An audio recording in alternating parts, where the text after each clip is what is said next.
Everyone, हम cover कर रहे हैं नीतू मैम के इस बुक को, जिसके सारे प्रैक्टिस सेट हम कवर करेंगे। आज चलेगा टेंस का बचे हुए क्वेश्चंस।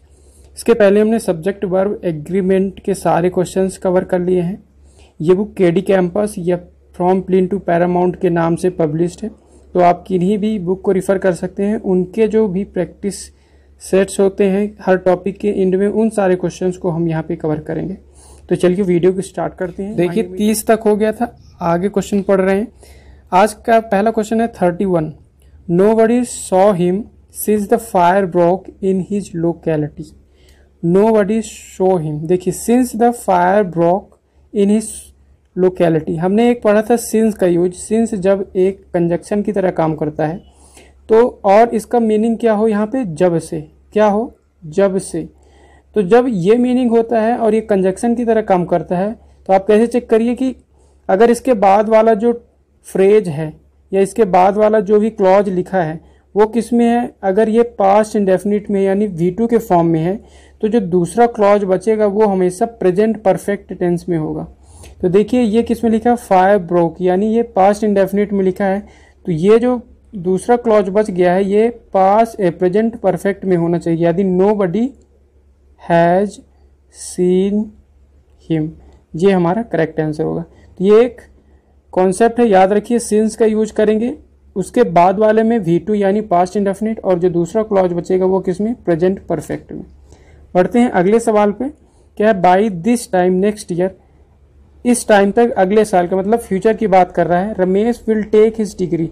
तो फ्यूचर में कोई काम अगर कंप्लीट करना है तो उसके लिए हम फ्यूचर इंडेफिनिट नहीं लेंगे, हम यहाँ पे लेंगे फ्यूचर परफेक्ट को, यानी ये जो हमारा आंसर हो जाएगा will have taken.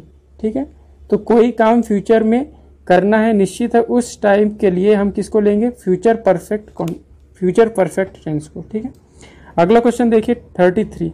The families are living in Gulmohar Park for the last 2 decades.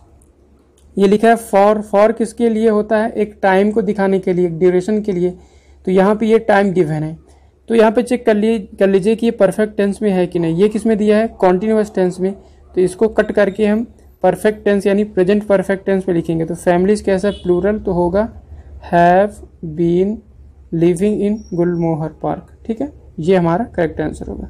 अगला क्वेश्चन देखते हैं, question number 34। My uncle has left for Bombay last Saturday.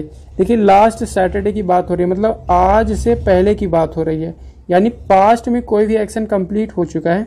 तो उसके लिए हम परफेक्ट टेंस को नहीं लिखते हैं, इसको हम लिखते हैं पास्ट इंडेफिनिट। तो my uncle left for Bombay last Saturday, ये हमारा करेक्ट हो जाएगा। अगला क्वेश्चन देखिए, good heavens how has she grown. देखिए हाउ के बाद ये हो गया उसका वर्ब, फिर हो गया ये सब्जेक्ट हो गया, ये वर्ब हो गया, और ये हो गया मेन वर्ब, ये था हेल्पिंग वर्ब। सब्जेक्ट के पहले हेल्पिंग वर्ब को लिख दिया, यानी सेंटेंस किसमें होना चाहिए, ये इंटेरोगेटिव में। अगर सेंटेंस इंटेरोगेटिव है तो यहाँ पे क्वेश्चन मार्क होना चाहिए, जो कि नहीं है, यानी सेंटेंस इंटेरोगेटिव में तो नहीं है। तो हम क्या करेंगे, ये जो स्ट्रक्चर इसको हम चेंज कर देंगे। तो क्या होगा, हाउ के बाद ये जो सब्जेक्ट है उसे लिखेंगे, तो हाउ सी हैज़ ग्रोन, ये हमारा यहाँ पे करेक्ट सेंटेंस हो जाएगा। अगला क्वेश्चन देखिए, आई एट नथिंग सिंस मॉर्निंग। मतलब कोई काम सुबह से चल रहा है और अभी तक वो काम नहीं हुआ है, तो वो सुबह से अभी तक कुछ नहीं खाया है, यानी जो है एक्शन अभी तक कंप्लीट नहीं हुआ है। अगर एक्शन अभी तक कंप्लीट नहीं हुआ तो ये किस में होना चाहिए, ये होना चाहिए परफेक्ट टेंस में, प्रेजेंट परफेक्ट। तो क्या होगा, I have eaten nothing since morning, मतलब सुबह से अभी तक मैंने कुछ नहीं खाया है। कि पास्ट टेंस से हट के किस में आ जाएगा, प्रेजेंट परफेक्ट टेंस में। अभी तक की बात हो रही है, अगर एक्शन पहले ही खत्म हो जाता तो इसे हम पास्ट इंडेफिनिट में लिखते। ठीक है, बढ़ते हैं अगले सवाल पे। He is having many friends here. आपने सुना होगा हैविंग को ING में जोड़ के बोलते हुए, जैसे ही is having a car, he is having a beautiful bike. तो हैविंग को हम बोलने में तो सुनते हैं, लेकिन ये ग्रामेटिकल गलत होता है। हैविंग का कोई भी फॉर्म, हैविंग अगर मेन वर्ब की तरह काम में लिया गया है तो ये कभी भी ING में नहीं आता, ये याद रखिए। हैविंग अगर मेन वर्ब की तरह काम में लिया गया है तो ये कभी भी आईएनजी में नहीं आएगा। तो इसका आईएनजी हमें निकालना है। तो देखिए किसमें, प्रेजेंट में है। तो प्रेजेंट में अगर आईएनजी को हटा देंगे तो क्या होगा, he has many friends here. ये हमारा करेक्ट आंसर हो जाएगा। सिंपली क्या करना होता है, जो भी आईएनजी फॉर्म में नहीं होती वर्ब, उसके आईएनजी फॉर्म को हटाने के लिए उस टेंस में एक कम वाले टेंस में चेंज कर सकते हैं। तो देखिए किसमें था, प्रेजेंट कॉन्टिन्यूअस में, तो एक कम किसमें लिखेंगे, प्रेजेंट इंडेफिनिट। ठीक है, तो प्रेजेंट इंडेफिनिट में ये हो जाएगा ही हैज़ मेनी फ्रेंड्स। ठीक है, बढ़ते हैं अगले सवाल पे। अगला सवाल है हमारे पास 38। क्या है, when I went there Charles is playing a game for chess. When I went there, जब मैं वहाँ गया, मतलब ये किस टेंस में दिख रहा है आपको, पास्ट टेंस में। ठीक है, चार्ल्स इज प्लेइंग, ये किस में दे दिया, ये प्रेजेंट में, जो कि संभव नहीं। कोई एक्शन अगर पास्ट में चल रहा है और इसको हम डिस्क्राइब कर रहे हैं तो वो भी किस में होना चाहिए, पास्ट में। तो ये इसके जगह में क्या हो जाएगा, वॉज प्लेइंग अ गेम। ठीक है, बढ़ते हैं अगले सवाल पे। Question number 39, the vaccine when hit the market is dodged by controversy. देखिए वैक्सीन के लिए कौन सा वर्ब आया, हिट। अब ये चेक करिए क्या ये V1 है या V2 है या V3 है। हिट का तीनों फॉर्म क्या होता है, हिट हिट हिट। अगर ये V1 होता तो वैक्सीन कैसा, सिंगुलर नाउन है, तो यहाँ पे सिंगुलर वर्ब होता, यानी हिट्स होना चाहिए, तो यानी ये V1 तो नहीं है। बात करें अगर V3 की, तो V3 आने के पहले हैज या हैव या हैड होना चाहिए, जो कि यहाँ पे कुछ भी नहीं है, यानी ये V3 भी नहीं है।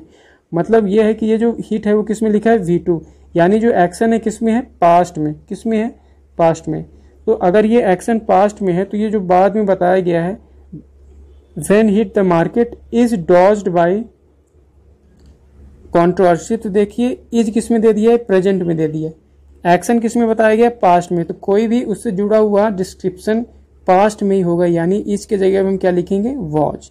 तो हमारा करेक्ट आंसर हो जाएगा the market was dodged by the controversy. Question number 40 क्या है, the victim tried to tell us what has happened but his voice was not audible. देखिए विक्टिम ट्राइड यानी किस में लिखा है, पास्ट में। किस में लिखा है, पास्ट में। व्हाट हैज हैपेंड यानी ये किस में लिख दिया, प्रेजेंट में। But his voice was not Audible, ये किस में लिखा है, पास्ट में। आप इस सेंटेंस को पढ़ेंगे तो आपको लगेगा कि ये स्ट्रक्चर किस में होना चाहिए, पास्ट में। ठीक है, दो पास्ट में दिया है तो ऑब्वियसली बात ये तीसरा भी पास्ट में ही होना चाहिए। तो इसको हम पास्ट में कन्वर्ट कर देंगे। तो व्हाट हैज हैपेंड की जगह में क्या हो जाएगा, व्हाट हैड हैपेंड। ठीक है, तो ये हमारा यहाँ पे करेक्ट आंसर हो जाएगा। बढ़ते हैं अगले सवाल पे। Question number 41, our history can be seen. Our history, इसके लिए वर्ब आ गया can be seen as a long evolutionary dielectric development in which there. देखिए देयर क्या होता है, एडवर्ब ऑफ प्लेस, यानी ये सब्जेक्ट तो नहीं है। तो ये जो वर्ब है इसके लिए सब्जेक्ट क्या होगा, इसके बाद जो लिखा है। तो have been a painstaking forging of rational and moral self. तो ये है अ पेन स्टेकिंग फॉर्जिंग। ये कैसा दिख रहा है आपको, आर्टिकल ए लगा दिया है और इसके लिए लगाया गया है, यानी ये सिंगुलर सब्जेक्ट है। अगर ये सिंगुलर सब्जेक्ट है तो वर्ब भी कैसा आना चाहिए, सिंगुलर, यानी ये हैज की जगह में क्या होगा, हैज। ठीक है, तो ये आप जरूर चेक करें यहाँ की है देयर या हेयर, ये कोई एडवर्ब ऑफ प्लेस तो नहीं लिखा है। तो अगर ऐसा है तो ये सब्जेक्ट नहीं होते, इनके लिए सब्जेक्ट जो होता है उसके पीछे लिखा होता है। बढ़ते हैं अगले सवाल पे। Last year 2 Italian prisoners of war escapes from a prison. देखिए क्या लिखा है, ये लास्ट ईयर, यानी एक्शन कब का बता रहा है, पास्ट का। अगर ये एक्शन पास्ट का बता रहा है तो यहाँ पे क्या लिखा है, 2 Italian prisoner of war escape से लिख दिया। स्केप्स यानी प्रेजेंट को दिखा दिया, जो कि गलत है। तो क्या होगा, यहाँ पे हम लिखेंगे स्केप्ड। ठीक है, पास्ट में ही दिखाएंगे, तो ये हमारा करेक्ट यहाँ पे हो जाएगा। अगला क्वेश्चन देखिए, क्वेश्चन नंबर 43। क्वेश्चन नंबर 43 है, Madhuri Dixit is having a large fan following. फिर से यहाँ पे हैविंग को आईएनजी में, हैव को आईएनजी में लिख दिया, जो कि गलत है। तो इसका एक कम टेंस में लिखेंगे, यानी माधुरी दीक्षित के लिए क्या हो जाएगा, has a large fan following. ठीक है, अगला क्वेश्चन देखिए, question number 44, no one heard anything about him since he left India for good. देखिए यहाँ पे सिंस का यूज किया गया है, कैसा, कंजक्शन की तरह यूज किया गया है।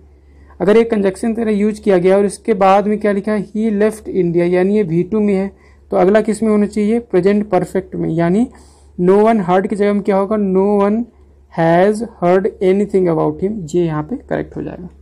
बढ़ते हैं अगले सवाल पे, क्या है, before the teacher could finish the question the students gave the correct answer. देखिए बिफोर क्या है, यहाँ पे एक कंजक्शन की तरह यूज किया गया है। हमने क्या पढ़ा था, अगर बिफोर कंजक्शन की तरह यूज किया जाए तो बिफोर यानी पहले, तो इसके पहले वाले क्लॉज में कैसा होना चाहिए, हैड प्लस V3, ठीक है।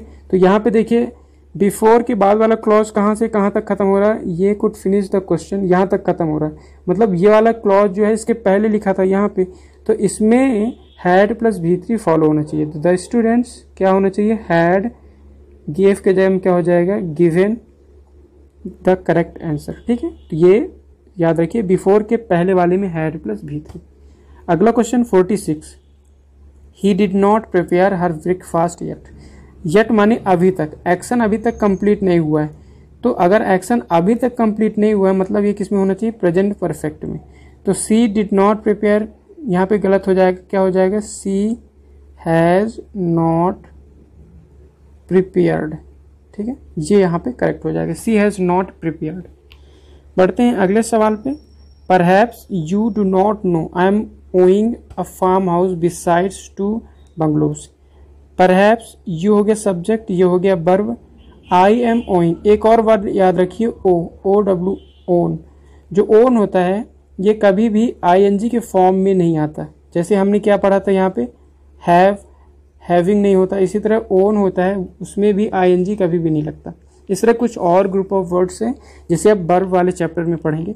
तो इस तरह के जो वर्ड होते हैं आईएनजी में अगर नहीं होता तो उनको एक कम वाले टेंस में बदल दिया जाता है। तो ये किस में होगा, देखिए प्रेजेंट कॉन्टिन्यूअस में है, तो प्रेजेंट इंडेफिनिट में क्या होगा, I own a farm house besides 2 bungalow, ये यहाँ पे करेक्ट सेंटेंस हो जाएगा। अगला सेंटेंस देखिए, question number 48, when Anand reached his village, when Anand reached his village he found that the news about him preceded him। यहाँ पे देखिए एक्शन जो है पास्ट में हो रहा है, ये पहले रीच्ड हुआ, उसके बाद क्या उसे पता चलता है कि न्यूज पहले ही पहुंच चुका था, यानी पहले उसे पता चला और ये पता चला कि न्यूज उसके पहले ही सबको पता हो चुकी थी, यानी ये जो न्यूज सबको पता होने का काम है उसको पता होने के पहले ही सबको पता हो चुकी था। यानी क्या हुआ कि जो एक्शन पास्ट में हो रहे हैं तो जो सबसे पहले होता है वो किस में होना चाहिए, पास्ट परफेक्ट में। तो यहाँ पे देखिए द न्यूज़ अबाउट हिम क्या हो जाएगा, हैड प्रीसीडेड हिम, ठीक है, उसके पहले ही वहाँ पे पहुँच चुकी थी, ठीक है। अगला क्वेश्चन देखिए, question number 49, she will already return home when he arrives.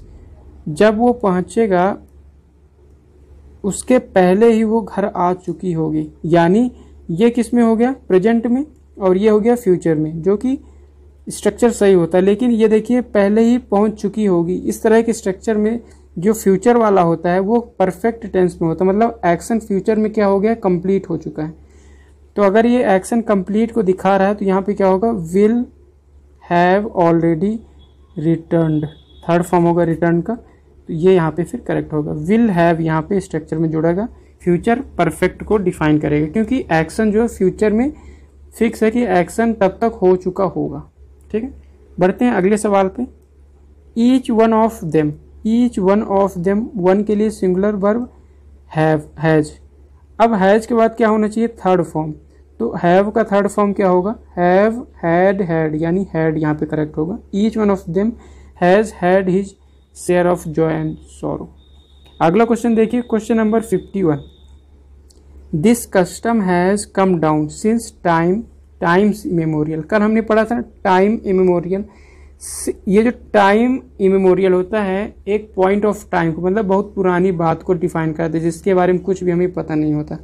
तो यहाँ पे सिंस का यूज बिल्कुल सही होता है, लेकिन ये टाइम से नहीं होता, क्या होता है, टाइम इमेमोरियल। ये हमेशा एक फ्रेज है, याद रखिए, सिंस टाइम इमेमोरियल, ठीक है।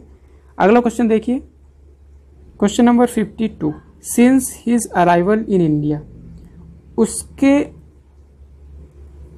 इंडिया में आने से, जब से वो आया है, he is visiting as many as village as he can. देखिए यहाँ पे सिंस का यूज किया गया है एक पॉइंट ऑफ टाइम, मतलब जिस टाइम से वो आया है, तो ये एक पॉइंट ऑफ टाइम को डिफाइन कर दिया। अगर यहाँ पे सिंस को यूज किया गया है एक टाइम को डिफाइन करने के लिए, तो जो टेंस किस में होना चाहिए, परफेक्ट टेंस में। तो यहाँ पे ही इज विजिटिंग ना होगा, क्या होगा, he has been visiting as many village as he can. तो यहाँ पे ये स्ट्रक्चर बिल्कुल सही होगा। Question number 53, believe me, I am believing. इसी तरह एक ये वर्ड होता है बिलीव, वर्ब होता है बिलीव। तो ये जो वर्ब होता है ये कभी भी आईएनजी में नहीं आता, ये भी याद रखिए। हमने क्या क्या पढ़ा, एक हैव वाला, एक ओन वाला, एक बिलीव। तो ये भी कभी भी आईएनजी में नहीं आता। तो यहाँ पे आई एम बिलीविंग गलत हो जाएगा, क्या होगा, आई बिलीव। ठीक है, ये यहाँ पे करेक्ट हो जाएगा। क्वेश्चन नंबर 54 क्या है, it is time we should have done something useful.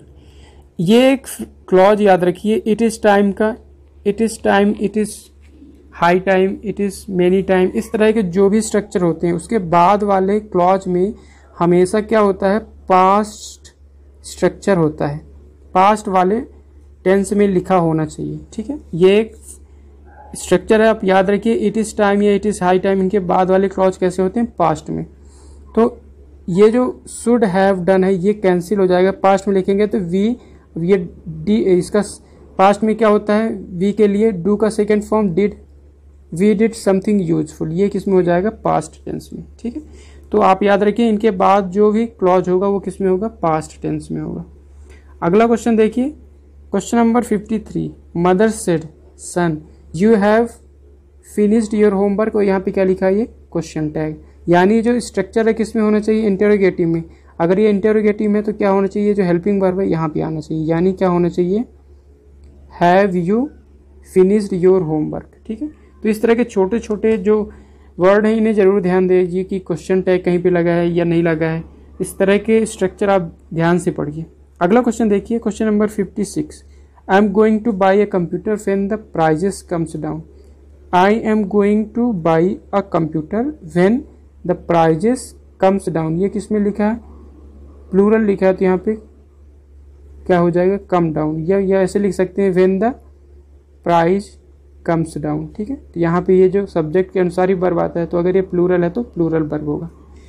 आज की वीडियो का लास्ट क्वेश्चन, और यहाँ से आप ये टेंस के जितने भी यहाँ पे प्रैक्टिस क्वेश्चन थे सारे कंप्लीट हो चुके हैं। I wish I have learned, ये देखिए इसी तरह एक हमने क्या पढ़ा था, इफ हो गया, we, I wish, you wish, इस तरह के स्ट्रक्चर क्या होते हैं, एक इमेजिनेशन को डिफाइन करते हैं। तो अगर ये इमेजिनेशन है तो यहाँ पे क्या होना चाहिए, पास्ट स्ट्रक्चर होना चाहिए, यानी पास्ट टेंस में होना चाहिए। तो आई हैव लर्न की जगह में क्या हो जाएगा, आई हैड। तो ये जो छोटे छोटे रूल्स हैं इन्हें आपको याद रखना पड़ेगा कि विश हो गया, इफ हो गया, दे विश हो गया, वी विश हो गया, इस तरह के स्ट्रक्चर के बाद वाले जो क्लॉज होते हैं वो हमेशा किस में होते हैं, पास्ट में। ठीक है, तो ये आज का वीडियो था। अगर आपको इसके सोल्यूशन भी यहाँ पे देखना है तो इसका सोल्यूशन एक बार मैं आपको दिखा दे रहा हूँ, आप इसे स्क्रीनशॉट लेके बाद में चेक कर सकते हैं, और इसमें दूसरा एक्सप्लेनेशन भी दिया हुआ है। तो ये सारे एक्सप्लेनेशन इस बुक के पीछे दिए रहते हैं। ये यहाँ पे हो गया 32 तक, ये हो गया 41, ये 45 तक हो गया, ये देखिए ये 57 तक। तो ये सारे डिटेल्ड एक्सप्लेनेशन था इस टॉपिक से। अगर आपको कोई डाउट है तो please send me a question on the comment section. चलिए आज के लिए इतना ही। Thank you so much for watching.